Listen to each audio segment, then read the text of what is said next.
JAXP API की detail theoretical देखने के बाद उसका फिर हम उसको इम्प्लीमेंट कर लेंगे। इसकी इम्प्लीमेंटेशन भी सिंपल ही है, थोड़ा सा ही कोड है, ज़्यादा लंबा चौड़ा कोई कोड नहीं है। What is JAXP API? ये बेसिकली आपके पास एक API है जो आपको XML फाइल्स को प्रोसेस करने की फैसिलिटी प्रोवाइड करती है कि अगर आपने अपनी एप्लीकेशन के अंदर XML डाटा के ऊपर कोई ऑपरेशंस परफॉर्म करने, तो उसके लिए फिर आप इस API को यूज करेंगे। ठीक है, वैसे API जो है, API किसे कहते हैं हम, API क्या होती है? एप्लीकेशन प्रोग्राम इंटरफेस का एब्रिविएशन तो है। दो चीजों के बीच में कम्युनिकेशन जो है, ये दो ऐप्स, ये दो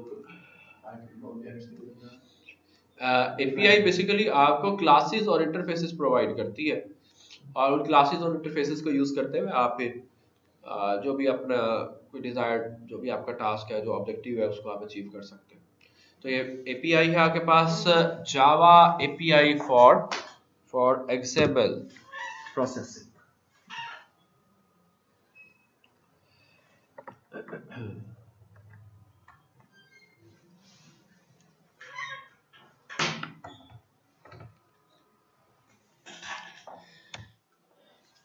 JAXP API is used for, तो हम यूज करेंगे क्या, इसके यूज करने का के रीजन है। पहले रीजन तो यह है कि to read the XML data, आपने अपने XML डाटा को रीड करना। तो XML फाइल है बेसिकली, XML के ऊपर जो है वो बहुत ज़्यादा काम होता है और XML बहुत ज़्यादा यूज़ होती है, इसीलिए XML से रिलेटेड कुछ टॉपिक्स जो हैं वो हमारे कोर्स के अंदर भी आ रहे हैं। XML को यूज़ करेंगे तो सबसे बड़ा बेनिफिट ये हो जाता है कि ये आपके प्लेटफॉर्म इंडिपेंडेंस आपको मिल जाती है। प्लेटफॉर्म इंडिपेंडेंट है जी XML, ठीक है। और ये बहुत ज़्यादा आप कह लो कि स्पेस XML की जो फाइल्स है वो बहुत ज़्यादा कोई ऑक्यूपाई नहीं करती, टेक्स्ट फाइल टाइप होती है, तो ये बहुत ज़्यादा स्पेस ऑक्यूपाई नहीं कर रही होती, एफिशिएंट मेमोरी एफिशिएंसी इसकी वजह से आ जाती है। तो इन रीजंस की वजह से आप जो है वो अपना डाटा सम टाइम आप प्रेफर करते हैं कि आप अपने डाटा को XML के अंदर स्टोर कर लें। तो आपके XML डाटा को रीड करने के लिए, इसके अलावा XML डाटा को वैलिडेट करने के लिए, वैलिडेशन के जो आपने टैग्स वगैरह जो आप यूज कर रहे हैं, क्योंकि XML के अंदर भी टैग्स होते हैं, एलिमेंट्स होते हैं, तो उन टैग्स को और एलिमेंट्स को वैलिडेट वगैरह करने के लिए भी आप इस API को यूज कर सकते हैं। थर्ड है पार्सिंग, जो ज़्यादा इसका इंपॉर्टेंट कह लो कि ऑब्जेक्टिव है। Parse XML data, XML data को आप पार्स करेंगे। बेसिकली प्रॉब्लम यह है कि जो हमारा JVM होता है, जावा वर्चुअल मशीन, वो XML फॉर्मेट को अंडरस्टैंड नहीं करता। उस XML फॉर्मेट को कन्वर्ट करना पड़ता है हमें ऑब्जेक्ट ओरिएंटेड फॉर्मेट में, और इस प्रोसेस को हम पार्सिंग कहते हैं। कि जब आप अपने XML डाटा को जो टैग्स की फॉर्म में है, एलिमेंट्स की फॉर्म में है, जब आपने उस tags and element form data को जब आप कन्वर्ट कर लेते हैं ऑब्जेक्ट ओरिएंटेड फॉर्मेट के अंदर, तो इस प्रोसेस को आप पार्सिंग कहते हैं। पार्सिंग करना जरूरी है ऑब्वियसली, क्योंकि हमारा JVM तो उस XML को अंडरस्टैंड नहीं करता, तो इसलिए पार्सिंग करना जरूरी है। तो ये तीन काम जो है वो बेसिकली आपकी ये API प्रोवाइड आपको कर रही होती है आपको। हाँ, ऐसी बात है, जब आपने राइट करना है तो फिर तो आप ऐसे ही करेंगे ना। तो फिर आपकी जो API है वो आपके ऑब्जेक्ट ओरिएंटेड डाटा को XML में कन्वर्ट करेगी। 3 टाइप्स ऑफ पार्सर्स, 3 तरह के पार्सर्स अवेलेबल है। एक है DOM parser, document object model, जिसके ऊपर आज हमने काम करना है या मॉडल हमने बनाना है। सेकंड वन जो है वो SAX पार्सर है, सिंपल API फॉर XML, ये सेकंड टाइप का पार्सर है। ये नेक्स्ट वीक में हम इसको डिस्कस करेंगे, अगले वीक का ये टॉपिक है। उसके बाद stacks parser, streaming API for XML, ये आपके कोर्स आउटलाइन में नहीं है, इसलिए थर्ड वाले को जो है हमने डिस्कस नहीं करना। DOM को हम आज कर लेंगे, SAX को जो है वो हम नेक्स्ट टाइम कर लेंगे। आज हमारा फोकस होगा जी DOM के ऊपर। डॉक्यूमेंट ऑब्जेक्ट मॉडल ये क्या है? DOM आपको एक ट्री बेस्ड स्ट्रक्चर प्रोवाइड करता है, एक ट्री बेस्ड पार्सर है एक्चुअली, ट्री बेस्ड। इसका क्या मतलब है? इसका मतलब यह है कि आपकी जो XML डॉक्यूमेंट होगी, जब आप इसकी पार्सिंग करेंगे तो पार्सिंग के रिजल्ट में आपको एक ट्री मिल जाएगा, जिसको हम DOM ट्री कहेंगे, DOM ट्री। अब ये DOM ट्री कौन बनाएगा? पार्सर बनाएगा। और पार्सर क्या है? जो आपने अपनी एप्लीकेशन बनाई है जिसके अंदर आप एक्सएमएल डाटा को रीड कर रहे और रीपार्स कर रहे हैं उसको बेसिकली, तो वो आपकी एप्लीकेशन एक पार्सर है क्योंकि वो पार्स कर रही है। तो आपने एक एप्लीकेशन बना रही है जो एक्सएमएल डाटा को पार्स करेगी। पार्स करने के बाद वहां पर आपको उसके अंदर आपको एक जॉब ट्री मिल जाएगा। इसके अंदर नोड्स होंगे। ये नोड्स जैसे आपके एक्सएमएल के अंदर जो एलिमेंट्स थे, जो टैग्स थे, उसके ऑपोजिट यहाँ पर नोड्स बनते जाएंगे। यानी कि वहां पे आपने एक टैग लगाया था, उसका यहाँ पे अगर वो पहला टैग था तो ये उसका रूट नोड बन जाएगा। जो उसके चाइल्ड जो आपने टैग्स या एलिमेंट्स लगाए थे वो यहाँ पर उसके सब नोड्स बन जाएंगे, चाइल्ड नोड्स बन जाएंगे। तो यानी कि उस पूरे एक्सएमएल को पार्स करने के बाद यहाँ पर आपके पास एक ट्री बन जाएगा और फिर अब आप इस ट्री को ट्रैवर्स करके इस ट्री में से डाटा आप रिट्रीव कर लेंगे। तो बेसिकली आपने इस तरह से अपने उस एक्सएमएल डाटा को अपने ऑब्जेक्ट ओरिएंटेड एप्लीकेशन के अंदर आप इसको यूज कर लेंगे। सर वहाँ पे इनहेरिटेंस के फॉर्म में जाएगा। किस तरह? इनहेरिटेंस ट्री जो है, हाँ इनहेरिटेंस के फॉर्म में कन्वर्ट होगा फिर। इनहेरिटेंस किससे होगा? जिसका रूट हो गया, सब नोड हो गया, हाँ, हाँ। पैरेंट चाइल्ड हो गया।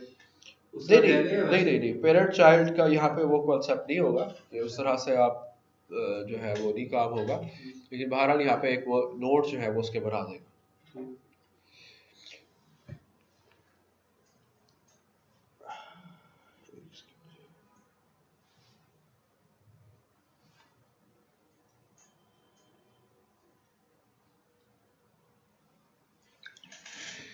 अच्छा, अब इसके कुछ यहाँ पे मैंने डिटेल जो है वो यहाँ पे लिख दी है। टू रिप्रेजेंट एन एलिमेंट और attribute the data attribute data a node is created in the DOM tree.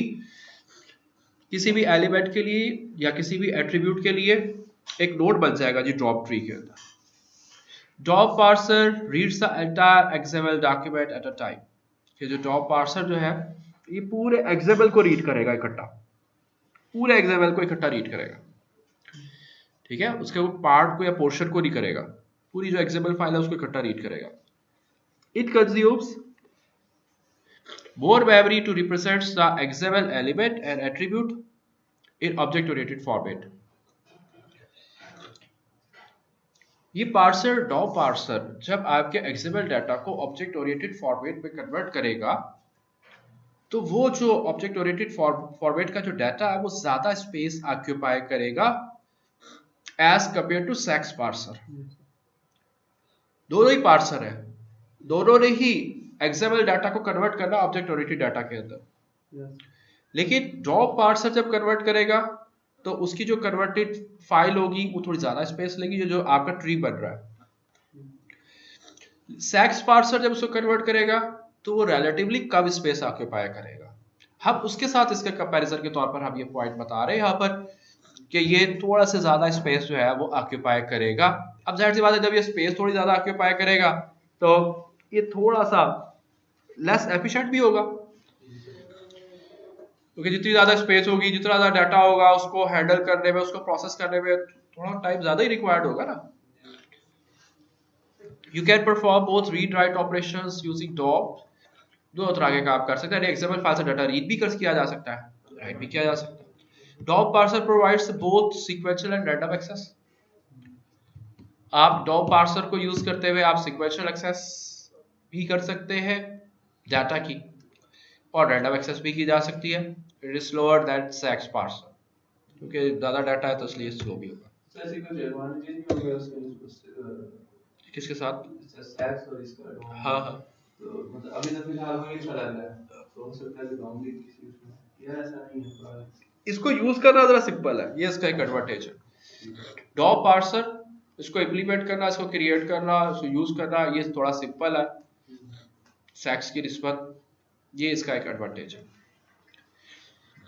हाँ जी, इसके स्टेप्स कुछ यहाँ पे बता रहे हैं, बट ये स्टेप्स जो है ये कंप्लीट नहीं है, आगे मैं इसको मुकम्मल नहीं कर सका था, लेकिन हम प्रैक्टिकली ये काम हम कर लेंगे।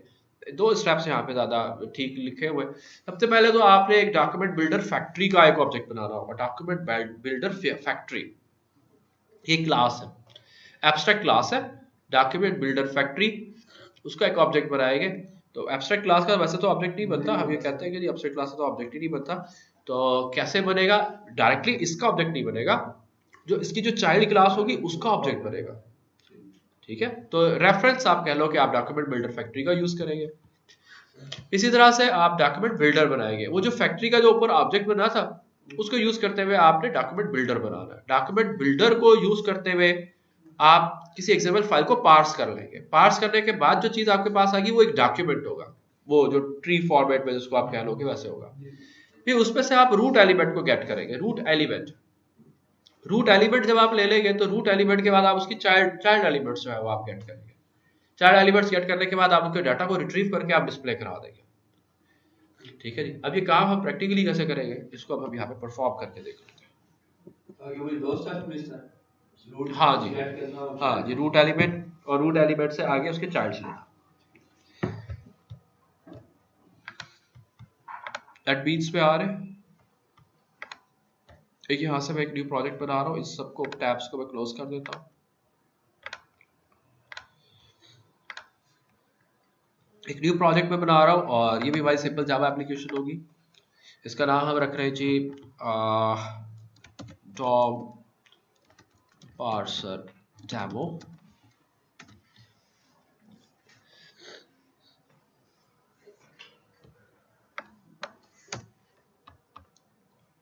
अच्छा, अब ये डॉम पार्सर जो हमने बनाया है, यहाँ पर एक हमने क्लास बनाई, इसके अंदर हमारा सारा काम होगा। क्या क्या काम करना है जी? हाँ जी, डॉक्यूमेंट बिल्डर फैक्ट्री का आपने एक वेरिएबल लेना,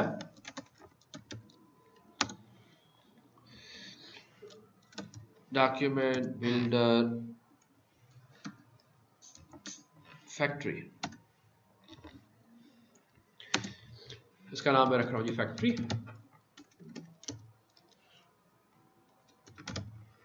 इक्वल्स डॉक्यूमेंट बिल्डर फैक्ट्री, इसका पहला ऊपर ये मेथड आ रहा है ऊपर ब्लू कलर में, dot new instance method, new instance method. अब ये जो हमारे पास ये जो क्लास है ना, ये एक एब्स्ट्रैक्ट क्लास है। अगर आप इस क्लास को देखना चाहे क्लास क्या है, एब्स्ट्रैक्ट है या नहीं है, तो आप क्या करेंगे, कंट्रोल का बटन प्रेस करें अपने कीबोर्ड से, इसके ऊपर माउस लेकर आएंगे तो यहाँ पे एक हाइपर लिंक आ रहा है। ठीक है, एक तो यहाँ पर भी आपको थोड़ी सी डिटेल जो है वो आपको बता रहा है कि ये क्या है। अदरवाइज आपके ऊपर अगर आप क्लिक करेंगे तो उसके सेपरेट टैब के अंदर एक पूरी क्लास की डेफिनेशन आपको ओपन कर देगा। तो document builder factory is basically an abstract class and you can't instantiate an abstract class. तो इसलिए हम यहाँ पर उसका डायरेक्ट ऑब्जेक्ट नहीं बना रहे, हमने कोई नहीं लिखा यदि document builder factory equals to new document builder factory, हमने ऐसा नहीं लिखा ना। आप ये ऐसा कर सकते क्योंकि वेबसाइट क्लासेस का ऑब्जेक्ट नहीं बनाया जा सकता। तो फिर यहाँ पे काम क्या हो रहा है, यहाँ पे काम ये हो रहा है कि इसके अंदर एक मेथड है न्यू इंस्टेंस का। ये न्यू इंस्टेंस मेथड बेसिकली इसकी एक ड्राइव, इसका चाइल्ड क्लास कह लो, उसका ऑब्जेक्ट रिटर्न कर रहा है। न्यू इंस्टेंस मेथड डायरेक्ट इसका ऑब्जेक्ट नहीं बन रहा। ठीक, और जैसे ही मैंने यहाँ पे लिखा डॉक्यूमेंट बिल्डर फैक्ट्री, ऊपर उसने इंपोर्ट करा लिया javax.xml.parsers और आगे डॉक्यूमेंट बिल्डर फैक्ट्री। मैं यहाँ से ना इसको डॉक्यूमेंट बिल्डर फैक्ट्री को खत्म करके यहाँ पे मैं एक स्टैटिक लगा रहा हूँ ताकि उस पैकेज की तमाम क्लासेस को हम अपनी एप्लीकेशन के अंदर यूज कर सकें।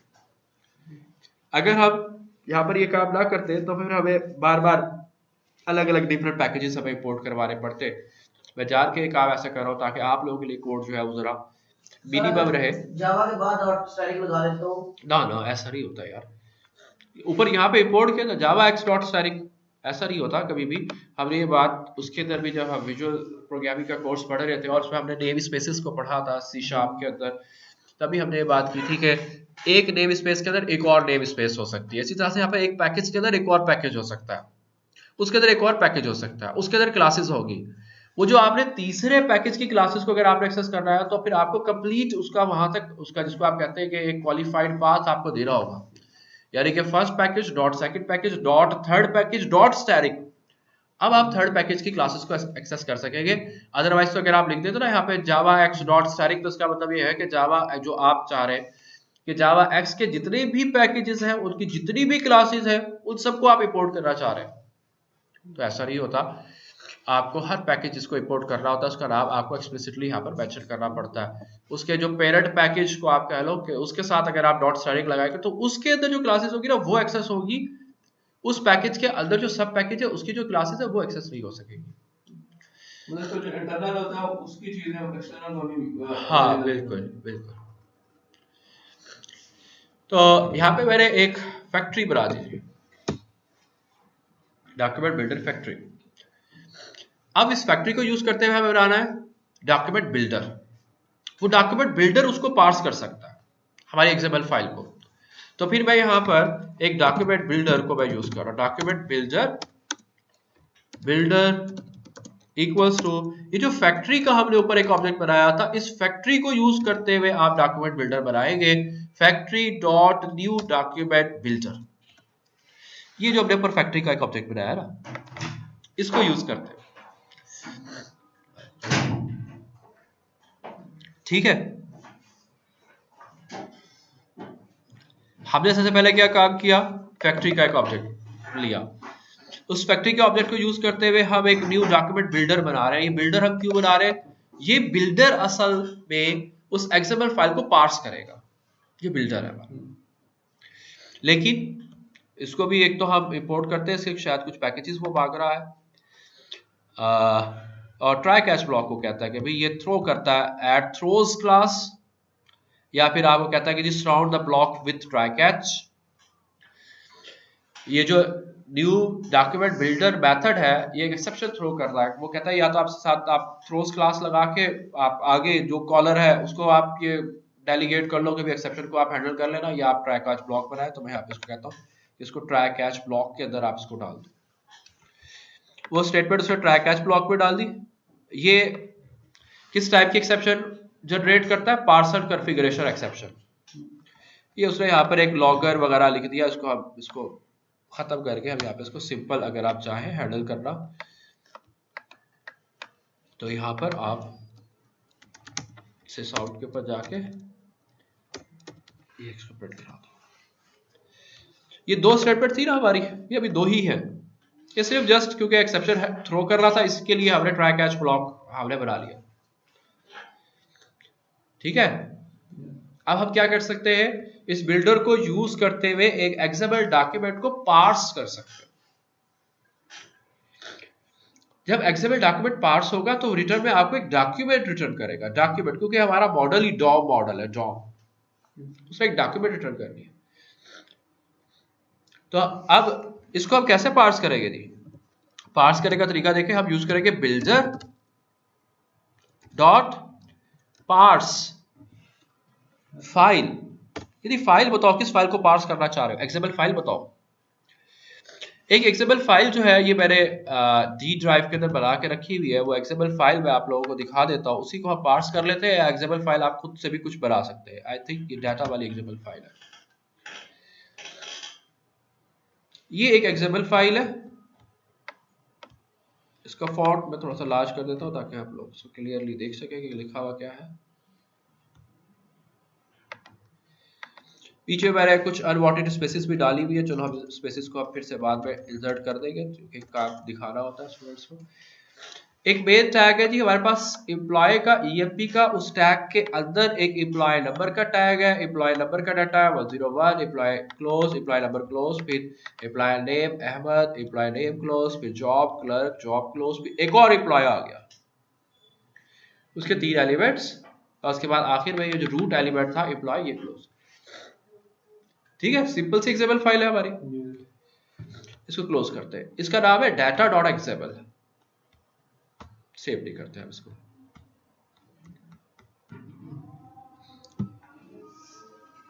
इसका नाम हमें यहाँ पे मेंशन करना होगा डी के साथ।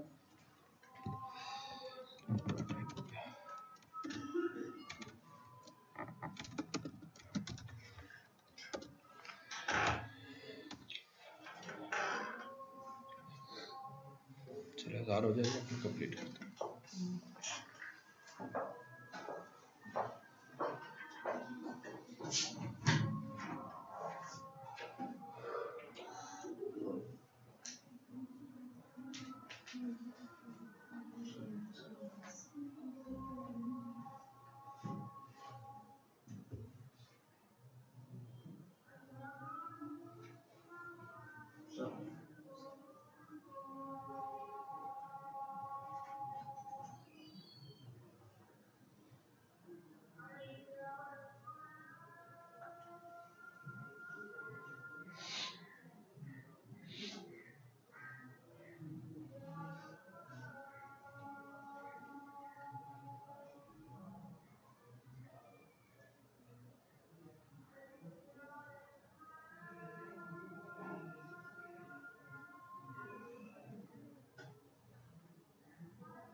हमने स्टेटमेंट लिखी है बिल्डर और पार्ट्स करा लिया जी हमने एक एक्सएमएल फाइल को। रिटर्न में हमें क्या मिलेगा? डॉक्यूमेंट मिलेगा। तो जब जाहिर सी बात है जब डॉक्यूमेंट मिलेगा तो हमारे पास यहाँ पे कोई रिसीविंग साइड पे कोई डॉक्यूमेंट होना चाहिए। तो फिर मैं यहाँ पर document doc equals to builder dot parse. अब ये डॉक्यूमेंट जो है इसको अब आपके इसका पैकेज ऊपर रिपोर्ट कराना होगा। ये ऊपर कौन सा पैकेज रिपोर्ट हो गए? ये पैकेज सबने रिपोर्ट ही नहीं करना है। इस पर आप क्लिक करें और आपने ये वाला पैकेज रिपोर्ट कराना है। इधर पहला पैकेज आ रहा है org.w3c.dom, इसको आपने ऊपर इंक्लूड कराना है यहाँ पर। ये ठीक है, वो यूटिल वाला जो है वो आपने नहीं कराना। ठीक हो गया। अच्छा यहाँ पे क्या एरर दे रहा है?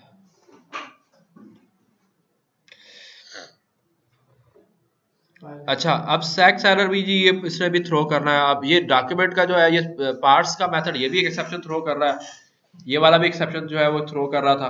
तो आप बजाय इसके कि आप एक्सेप्शंस को आप अलग अलग हैंडल करें, वैसे तो आप यहाँ पे भी काम एक कर सकते हैं कि जी आप एक और ऑपरेटर लगा के एक्सेप्शंस अलग अलग आप उसकी कैच कर लें। अदरवाइज यहाँ पर हम एक सिंपल एक जेनेरिक एक्सेप्शन बना लेते हैं तो हर तरह के एक्सेप्शन को हैंडल कर लेंगे। जा नहीं छुट्टी। ठीक है, कोड में जार के वैसा रख रहा हूँ जो आप लोगों के लिए जरा समझना भी आसान हो, लिखना भी जरा आसान हो, और कुछ स्टूडेंट्स के लिए रट्टा लगाना भी आसान हो। ठीक है, तो इसलिए ऐसा आप कोड को सिंप्लीफाइड फॉर्म में रखें। टाइम के लिहाज से तो हमें भी रट्टा तो नहीं खास समझ के समझाना पड़ेगा, प्रैक्टिस के टाइम तो नहीं है क्योंकि इतनी ज्यादा नहीं क्यों इतनी ज्यादा चीजें, आज जाके इसको प्रैक्टिस कर लो, 3-4 दफा इनकी प्रोजेक्ट बना लो। है इजी कोई इतना बड़ा इशू नहीं। अच्छा चलो, डॉक्यूमेंट में हमारा सारा एक्सएमएल का डाटा आ गया। ठीक है, अब आपने क्या काम करना है? सबसे पहले आपने रूट एलिमेंट गेट करना है। रूट एलिमेंट जो पहला था हमारे एग्जांपल में EMP मैंने उसका नाम रखा था। तो हमारे पास यहाँ पर एक एलिमेंट का एक इंटरफेस है। Element equals to doc dot get document element. इससे आपको उसका रूट एलिमेंट मिल जाएगा। ये इसको भी हमें पैकेज रिपोर्ट कराना होगा। तो हम एक काम करते हैं, जैसे वो कह रहा है ना w3c.dom.document, यहाँ पे डॉक्यूमेंट हमने रिपोर्ट करा, नीचे कहता है एलिमेंट को भी रिपोर्ट कराओ। तो फिर मैं यहाँ पे ना dom.static लगा देता हूँ। बस अब ये मसला भी हमारा हल हो जाएगा कि हर एक के लिए अलग अलग से हमें पैकेजेस रिपोर्ट नहीं कराने। बस ये दो हमें रिपोर्ट्स करा रही है यहाँ पर, javax.xml.parsers.static और org.w3c.dom.static। ये हमने पैकेजेस रिपोर्ट करा लिया। अब रूट एलिमेंट हमें मिल गया। अगर आप चाहें इस रूट एलिमेंट को प्रिंट करा के देखना चाहें कि भी रूट एलिमेंट कौन सा है, तो आप system.out.println पे जाके आपसे प्रिंट करा के देख सकते हैं। मैं यहाँ पे लिख रहा हूँ एलिमेंट डॉट, आगे इस एलिमेंट का जो भी नाम है उसके लिए मेथड हम यूज करते हैं गेट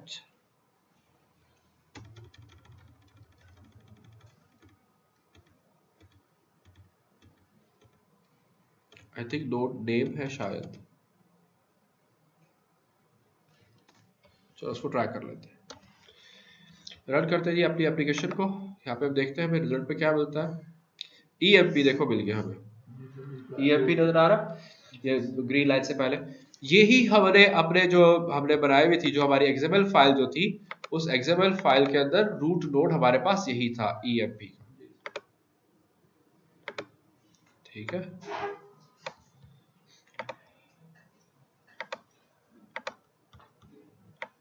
ये देखिए ये रूट एलिमेंट हमारे पास EMP के नाम का है, वो हमने गेट कर लिया। वापस आ जाए। इसको जस्ट मैंने प्रिंट करा के देखा है सिर्फ आप लोगों को ये दिखाने के लिए भी रूट एलिमेंट तक हम पहुंच गए, रूट एलिमेंट तक हम पहुंच गए। अब आपने आगे क्या काम करना है, उस रूट एलिमेंट के अंदर जो उसके चाइल्ड एलिमेंट्स हैं वो आपने गेट कर रहे हैं। क्योंकि देखो ना उसके अंदर एम्प्लॉय के अंदर एम्प्लॉय नंबर का एक एलिमेंट था, एक उसके नेम का था, एक उसकी जॉब का था।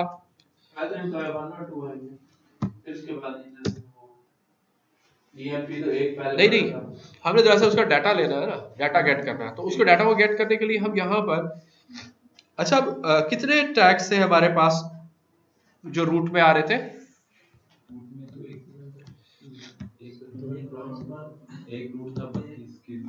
इसको ना मैं इसको ओपन करे रखता हूँ नोटपैड के अंदर, ओपन विद नोटपैड। ये देखो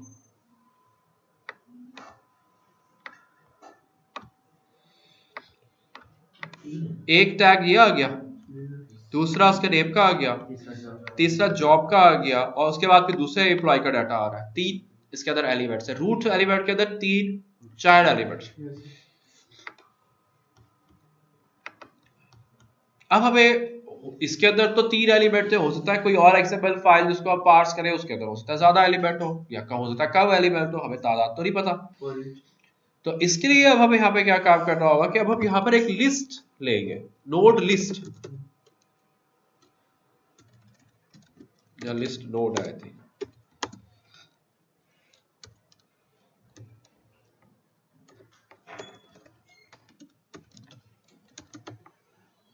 node list equals to element जो हमारा रूट एलिमेंट था उसके चाइल्ड नोड है ना, इसलिए हम यहाँ पे लिख रहे हैं element dot gate child nodes method कि जो मेन रूट एलिमेंट है उसके चाइल्ड नोड गेट करो और उसको इस लिस्ट के अंदर डाल दो। ठीक है, अब हो सकता है 3 हो गए तो उसके अंदर 3 आ जाएगा, 5 हो गए तो 5 आ जाएगा, जो भी होगा। हाँ, अब इस लिस्ट के अंदर चाइल्ड नोड्स आ गए हैं, एक लूप लगाते हैं और लूप लगा के हर एलिमेंट का डाटा डिस्प्ले करा लेते हैं। लूप लगाने के लिए हम एक फॉर लूप यूज करें, for int I equals to 0 I less than, कहां तक लूप चलाएं, list dot gate length, simple सा काम I प्लस प्लस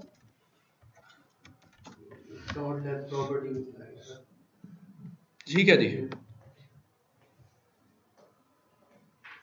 अब क्या होगा, अच्छा वो जो नोड्स आ रहे हैं, नोड्स पहले हमें उन नोड्स का एक ऑब्जेक्ट बनाना होगा। ये नोड जो है, ये जो मैंने ऐसे ऊपर एलिमेंट लिखा था ना, ये एलिमेंट भी हमारे पास एक क्या बताया था मैंने, क्या है, एक इंटरफेस है। ये नोड भी एक इंटरफेस है। अगर आप जाके इसकी डिटेल देखना चाहें, कंट्रोल का बटन प्रेस करें, एलिमेंट या नोड, उसके ऊपर आप क्लिक करें तो देखें वो यहाँ पर आपको नोड डॉट जावा पे ले आया। तो नोड बेसिकली आपके पास क्या है, एक इंटरफेस है, तो उसको हम यूज करें। तो यहाँ पे लिख रहा हूँ नोड इक्वल्स टू लिस्ट, क्योंकि लिस्ट के अंदर वो सारे नोड है, डॉट आइटम, बस। अब एक एक आइटम जो है वो नोड बनकर एक नोड फॉर्म में कह लो कि हमारे उस नोड के पास आ जाएगा, और अब आप यहां से आप डाटा को प्रिंट करा सकते हैं। बस अब यहाँ पे हमारा काम कंप्लीट हो गया, एस आउट, और यहाँ पे मैं प्रिंट कराता हूँ node dot gate text content का एक मेथड होता है ये। अब उसके टेक्स्ट कंटेंट हमें मिल जाएंगे। अब हमारी एप्लीकेशन कंप्लीट है, जिसके अंदर हमने एक डॉम पार्सर बनाया और हम इस एप्लीकेशन को रन कर रहे हैं, और यहाँ पे हमें डाटा जो है वो आपको डिस्प्ले हो रहा है। स्पेसिस भी उतनी मिल रही है जी यहाँ पर। हाँ, अगर आप अपनी फाइल में से स्पेसिस को खत्म कर देंगे तो फिर आपको स्पेसिस नहीं मिलेगी। अच्छा हाँ बिल्कुल, स्पेस को भी वो एक एलिमेंट कंसीडर कर रहा होता, स्पेस को भी एक एलिमेंट कंसीडर कर रहा हूं। तो मैंने अब इस फाइल को सेव किया है और अब मैं इसको यहाँ पे जाके मैं इसको दोबारा से मैं रन कर रहा हूँ। तो अब देखो स्पेसिस जो है वो थोड़ी कम तो हो गई है, लेकिन अभी भी स्पेसिस जो है वो दे रहा है, वो हाँ वो लाइन की वजह से। अगर आप इसको सिंगल लाइन पे कर देंगे तो ये स्पेसेस आपकी खत्म हो जाएगी। कुछ ऐसे बस यहीं तक ही करके देख लेते, सारा टाइम वेस्ट ही करते। ये देखो अब इनकी तो स्पेस खत्म हो गई, यहाँ पे स्पेसेस है। अब तो हमें तो नहीं पता कि भी जिस फाइल को हम पार्स करने लगे हैं उसके अंदर कितनी स्पेसेस है। अब कैसे जाके हम उस एक्सएमएल फाइल को स्पेसेस को खत्म करेंगे। सब टाइम होता है कि एक्सएमएल फाइल हमारी एक्सेस पे ही नहीं है, आप तो उसको रन टाइम पे कहीं से उसको एक्सेस करके रिमोट फॉर्मेट में आप उसको जो है वो गेट कर रहे हैं। अब डिफरेंट स्पेसेस, अब ये स्पेसेस फिर यहाँ पर आ जाएंगे। ये देखिए अहमद और क्लर्क के बीच बहुत सारी स्पेस है। अब इस स्पेस को कैसे खत्म करेंगे, उसके लिए अब आप यहाँ पर एक इफ कंडीशन लगा लें कि जो नोड आप गेट कर रहे हैं इस नोड को चेक करो। मैं कहता हूं if node dot gate node type, कि नोड की टाइप गेट करो कि नोड आ कौन सा रहा है, कि जो नोड उसने गेट किया वो किस टाइप का नोड था। मैं कहता हूं कि अगर ये इक्वल हो जाए नोड डॉट एलिमेंट नोड के तो उसको प्रिंट कर देना, अगर वो स्पेस नोड हो तो प्रिंट ना करना। जरा इस बात को जरा समझ ले तसल्ली के साथ। ये मैंने नोड लिखा है स्मॉल एन के साथ, ये वाला नोड जो हमें मिल रहा है मैं कहता हूं उस पर किस टाइप का नोड आ रहा है। वहां से वो हो सकता है कि एम्प्लॉय नंबर को उठाए, हो सकता है स्पेस को उठाए, हो सकता है नेम को उठा ले। हम कहते हैं कि उसकी टाइप गेट करो कि वो किस टाइप का एलिमेंट वहां से हमें मिला है, और उसको हम कंपेयर कर रहे हैं कि अगर तो वो एलिमेंट नोड है, एलिमेंट अगर है, स्पेस नहीं है, एलिमेंट अगर है तो उसको प्रिंट कर देना, अगर वो स्पेस हो तो फिर प्रिंट ना करना। तो आप देखें, अब आप इसको रन करके देखें, अब उसने कोई स्पेस नहीं दी यहाँ पे।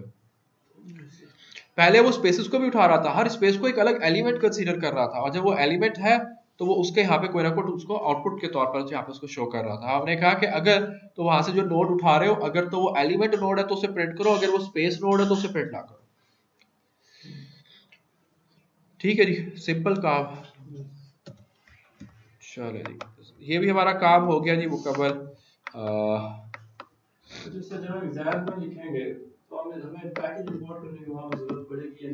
कम से कम देखो मैंने इसीलिए आपके लिए लाइंस दो पहले सिंपल कर दी भाई, ये तो आप लिखो। बस इसीलिए मैं उसको सिंपलीफाई कर दिया, अदरवाइज अगर हम ऐसा ना करते, नॉट स्टार्टिंग ना लगाते तो यहाँ पे 4-5 लाइंस एटलीस्ट हो रही थी। तो आपके लिए आसान हो गया काम कि आपने ये सिर्फ 2 पैकेजेस आपने इंपोर्ट करा।